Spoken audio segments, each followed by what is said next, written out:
I think one of the most incredible things and the most fascinating things about Hercules is that it spans generations and it spans cultures, it spans ages, where everyone is inspired by the myth of Hercules, because it becomes more than strength. In my opinion, the myth of Hercules and the mythology and the power of the mythology becomes more than just strength. It becomes a story of faith and accepting your faith, and it also becomes a story of fate and believing in fate. And when he finally does, there's of course the iconic scene where Hercules is chained up to the pillars and he finally accepts his fate and accepts faith and believes in something very powerful. And then he becomes powerful too. Hercules has been a passion project of mine for a very, very long time. When I first broke into Hollywood, Hercules was one of the first properties that I asked about, that I was curious about, and I would love to make.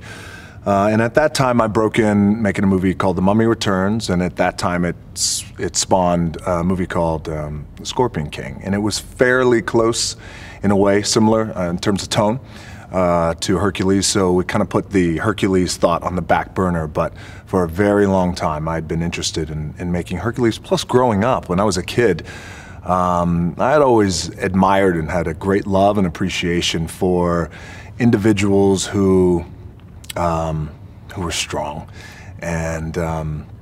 and who were able to accomplish things, I think, with their hands. And Hercules was certainly one of them. And you know, from the very first Hercules, Steve Reeves was such a great inspiration for myself and many other people out there. So Hercules has been a passion project of mine for a very, very, very long time. It's actually been 10 years in the making. So 10 years ago, we actually started talking about it in terms of developing it, and it's come a long way since then. We made the movie so it appealed to everybody, and whether you like movies like this that speak on Greek mythology or the mythology of a hero, of an epic hero, whether you get moved by that, or whether you get moved by characters, or whether you get moved by story, or whether you get moved by visual, a visual template that's delivered to you. Ultimately, at the end of the day, Hercules, in my opinion, what makes it appealing to a very wide audience is what it's based off of. And what it's based off of is we get challenged every day, we get knocked down, we come back, but not only that, but we come back stronger.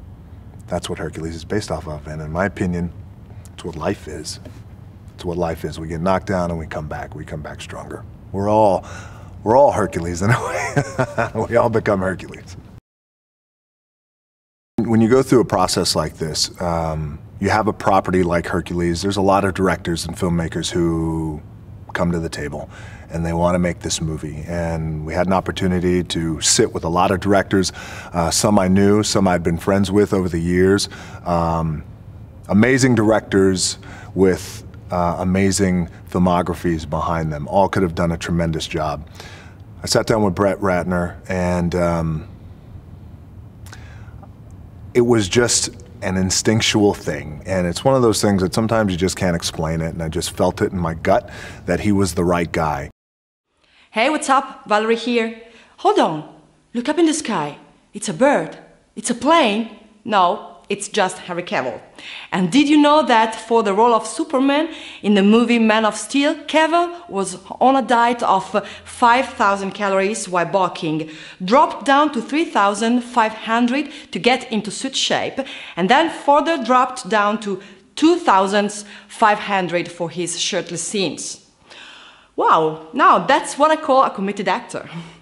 For all the latest trailers, keep it tuned to our channel, and I'll see you next time.